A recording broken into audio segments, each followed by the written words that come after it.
Value Impulses, the podcast for potential development by and with Uli Vogel. A warm welcome to today's episode titled, How Can I Systematize Values and Use Them in My Life so that it succeeds in the best possible way? So, also to unfold the potential that lies within me. In editorial planning, I always work together with my team, especially with Fabian here, looking ahead to the next episodes. And he said to me recently, Man, Uli, we need to do something here about values, something more profound, in general. What is the basis? How do we handle values so that we, provide a kind of foundation and also guidance on what we can actually do with all these values? Because values aren't just there to be used as, website talk and then ideally hung so high that you can walk right under them. That's why I'm going into this a bit more intensively with you today.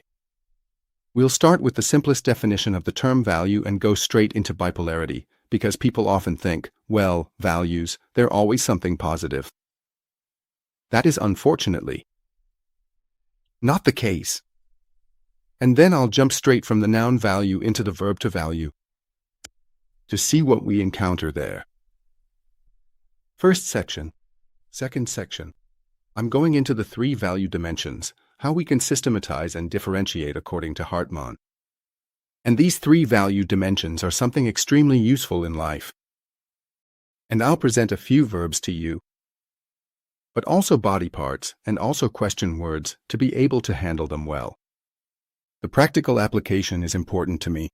In the next section, I want to go into the value spaces in which we find ourselves, to then, in a final, more extensive part, link the value dimensions and the value spaces, to arrive at the so-called value matrix, in my opinion the most important framework to systematize the values and actually use them for a successful life, for every situation, for oneself, but also to perhaps be able to assess others accordingly. There will be a small summary at the end. Let's go. So, what is a value? A very simple definition first of all. What is important to me? Right. And that can be anything. It could be love in some way. It could perhaps also be something, an object, a thing that is very close to my heart. It could be a human interaction. It could be the value of freedom, which is important to me.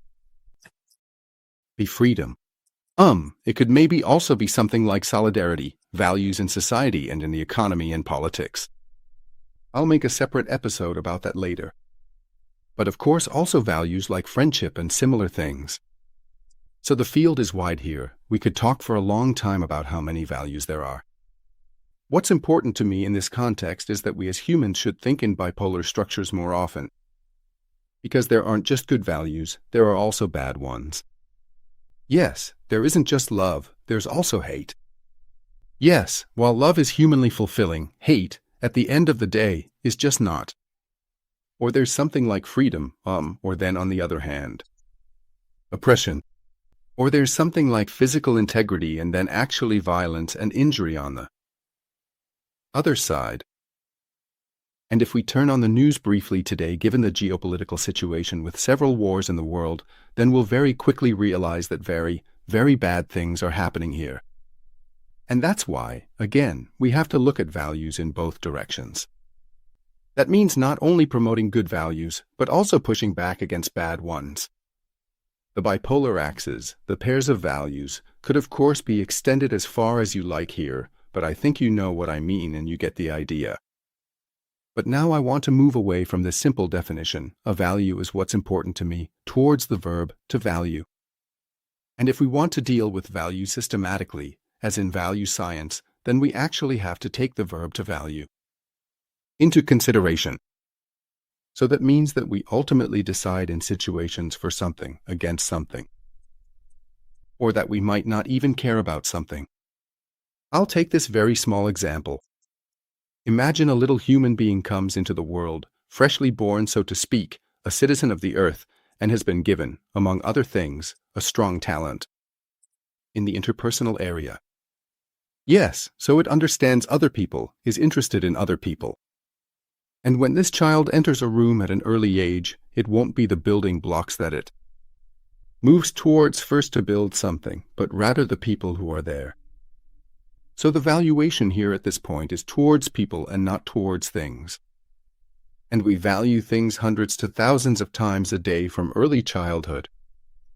And with that, we ultimately build up our value system. The system, if I spend a lot of time with people because of my basic disposition, they attract me, want to do something with them, then I'll also get better at interpersonal things.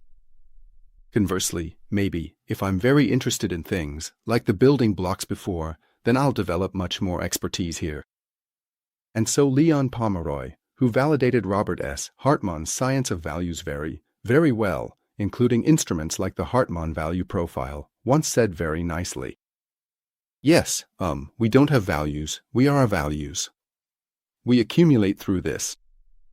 Thousands, millions of times in the end, valuing what we do every day in our lives, which are decisions, which takes us in some direction. That's how we build our value system and in the end, our values."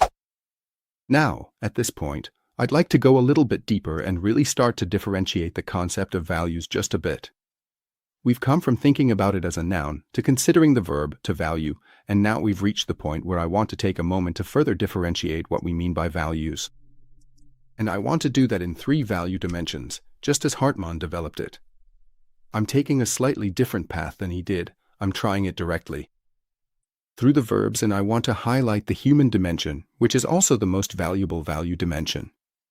With which values can I best describe that? I'll pick out 3 values or 3 verbs, I should say. First the verb to feel, yes, then the verb to sense and to experience. Now, the table in front of me can't do that. It can't feel, sense, experience, but I can. Yes, feel another person, but I can also feel the table by touching it. I can experience someone. I can also experience an entire situation by taking everything in, yes, with my human senses, the external and the internal. Can absorb. So the human value dimension, if we look at it verbally, always has something to do with sensing, feeling, experiencing. And you can also sketch and describe that very well with the body part or the heart gut area in humans, in my opinion. So, human value dimension, feeling, sensing, experiencing. Then the practical value dimension. Yes, I can perceive something around me, what's happening there. I can also observe it, yes, what someone might be doing. So perceiving, observing. Doing, that's actually very nicely expressed by the characteristic verbs for the practical value dimension. Expressed, and we can also include the body part, the hand, directly, because there, something happens, in practice. And I mean, we humans need that too. We can't just live from feeling, sensing, and experiencing. Actually live here, but we also need food. We also need things for daily needs to survive. And in that sense, the practical dimension is also very, very important. The human one, that's what defines our humanity. Yeah, a human without feeling, without experiencing anything, without sensing anything, is hardly conceivable. But he also needs perceiving, observing, and doing. And finally, we have the fundamental as Hartman says, systemic value dimension. If I now, so to speak, go beyond feeling, beyond doing, and see the principles behind it, then I'm at the verbs that I might assess something, judge someone, or perhaps regulate something. And so we have 3 verbs that stand for the fundamental systemic value dimension. Assess, judge, regulate. And that's the head area for us, if we include the body parts here again. And I think it can be very, very nicely differentiated through the verbs, how we can represent it, again human, heart-stomach area, feeling, sensing, experiencing. Then practical, the hand area, perceiving, observing, doing, and finally, fundamental, systemic, or one could also say abstract. We're at this point and can say with the head, assess, perceive, observe. And ultimately, we can also use question words for this. The human heart-stomach area, that's about the who, because we are all unique individuals. In the practical value dimension, it's about the what things we put together there.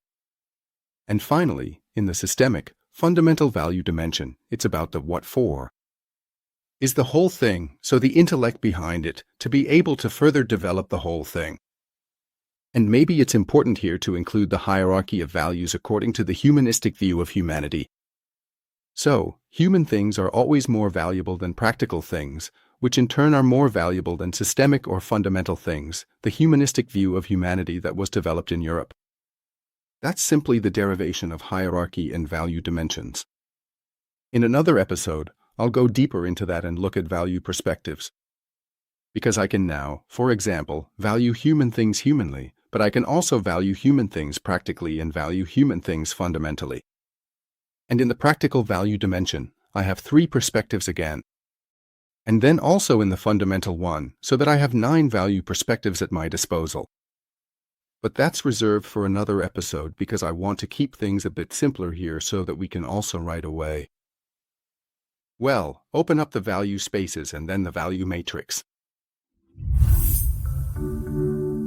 So, value dimensions, 3 in total, value spaces, 2 in total. Quite simple, which value spaces are there? Well, for us humans, we either look out from within ourselves. Yes, at the world, at people, things, yes, but also the principles around us, so what we are not, one could also say. And we also look at ourselves. So, who are we as a human being? What kind of function do we perform in society, in our profession, and what are we actually here for in this world? So, where's our life plan? And in that sense, one can, and Hartman expresses it nicely too, the value spaces. Separate them very simply with our organ, the skin. Yes, the world, the view of the world, is everything we value outside of our skin. There we are again with our verb. And everything we value inside our skin, when we listen to ourselves, look into ourselves, that is then basically our view of ourselves. The self-image and the worldview, those are basically these 2 important areas of value that I'm about to link together for you. To the value matrix. Yes, the value matrix is nothing more than us having 3 rows, as matrices tend to have, that they have a row function. Those are the 3 value dimensions. First row human, second practical, and third then fundamental or systemic. And a matrix also has columns. In our case, 2 in total. Left column the view of the world, and right column the view of the self. And from that, combination possibilities now arise. If I go back to the question words again that I introduced earlier for the value dimensions, so who for human, what for practical, and what for fundamental. Systemic, then I link that now in each case with the column, so the value space, so with world, so around me, basically my environment. And self, so me within my skin. And if I start directly with the question word who, so human value dimension, and the value space world, then I'm asking the question, well, who is there around me? Is there around me? Right. And if I can answer this question, who is there around me? Well, then I clearly recognize the interests and feelings of other people, so I am empathetic. Right. You see now that through the abstraction of 3 value dimensions, through the division into 2 value spaces and through the linking now of the question word, who with the value space world in the verbal sense, so who is there around me? Yes, I try to recognize the other person in that, if I can do that well, I can also express in the competence on the scale. And that is the famous empathy, whereby we still distinguish between the capacity for empathy and the willingness to empathize. So that is the first of the 6 basic questions, as I call it in the matrix, who is around me? But right next to it comes the question, who am I myself? And that is the question of my own humanity, the question of my authenticity, sovereignty, of, well, mindfulness towards myself, of my own needs. How well do I know myself? As a person. Second row. What is there around me? So the question word what combined with the column world. Yes, what is there around me? Those are the things, the objects. And if I can recognize them well and maybe also know how to put them together so that something works, then I am good at practical thinking. Right. So again, an important competence. And if I combine the question word what with self, so with the right column, the inner value space. What am I myself? What is my function, my role? How do I lead it to success? Then I am in role awareness. Professional role that we have in social life, that we might have in the family. The question, what am I myself? And finally, the third row, what is all this around us for? Yes, what is, so to speak, behind what we feel, see, what happens there in terms of, abstract things that we can abstract, what principles are, what is fundamental. And Hartman calls that structured thinking. So looking behind the scenes and recognizing what the principles are and, how I have to position myself to be on the move structurally, conceptually, and also strategically with foresight. And finally, the sixth basic question, what am I for myself? Right. That is one of the most difficult questions we have to answer for ourselves. So, what am I in the world for? What is my life plan? What is my unique concept? And how do I bring this, life plan or this uniqueness of mine actually as horsepower onto the road, recognize it and live it? So, these are the six, basic scales that we have when we finally create a value matrix from 3 value dimensions and 2 value spaces. And then, stroll through the world with it, to put it that way. And to that, perhaps also a quick summary. What can I actually do with this matrix, with these 6 scales? And for that, perhaps various fields of application. I can put this matrix on like a pair of glasses and say, in terms of self-knowledge, hey, how well do I actually see others? How well do I see the things around me? What can I actually do better? Am I strategically positioned correctly so that I'm moving the things I'm pushing forward in a right, meaningful direction? Or am I perhaps doing the wrong thing with high efficiency? Or even that I ask myself, Uli, do you know yourself well enough? Are you mindful of yourself? Do you also listen to your inner intuition and the voice? And are your roles consistent? What am I myself? In all areas of life, the professional one, but also the, family one, the one in the social environment or maybe even in the area of hobbies and special interests, do I have that role awareness everywhere? Or then finally the question, what am I here for? So, am I on the right life path, on the path to a successful life? And where is it actually supposed to lead me, in terms of target images and a personal vision, to get there? So, the value matrix as a personal grid to see, am I on the right track? How can I improve? But I can also project the value matrix as a grid for how I assess others. How is the other person positioned empathically, practically speaking, and perhaps also strategically speaking? And do I notice their self-leadership? Are they authentic, confident? Do they have a clear role awareness, and do I notice where they actually want to go in life? Or are they perhaps just a pawn? So we also have the possibility to project this grid onto others, to make a, somewhat more systematic assessment than what one might commonly do based on gut feeling. But then I can, regardless of whether I use it for myself or for someone else, also use the value matrix for a situation. To what extent is there a certain, empathic atmosphere here in a specific situation where we're sitting with these and those people, or not, the mutual understanding? To what extent is there something constructive so that we move forward practically and sensibly here, but also approach the whole thing correctly from a strategic standpoint? Approach it correctly, and to what extent? Are we perhaps as a team, as a group, also moving in such a way that we are perceived together as people who are pulling in the same direction, or where everyone has their role and where ultimately there is also a goal behind it? So here too we can use the values matrix very well, or you can use it very well. From the situation we would come to the constellation. If we perhaps have to look at a longer project, what are the environmental conditions? What are the various challenges that we have here, and how can I actually look at them in the light of the values matrix? And finally, I can also look at it atmospherically or apply it to a culture, be it a corporate culture. Yes, to what extent does interpersonal understanding play a role there, or the practical doing, and also yes, the conceptual strategic, and to what extent are the individuals also yes free and able to be themselves, to be able to fill their roles well and also to realize their life plan, because after all, companies are there for people and not people for companies.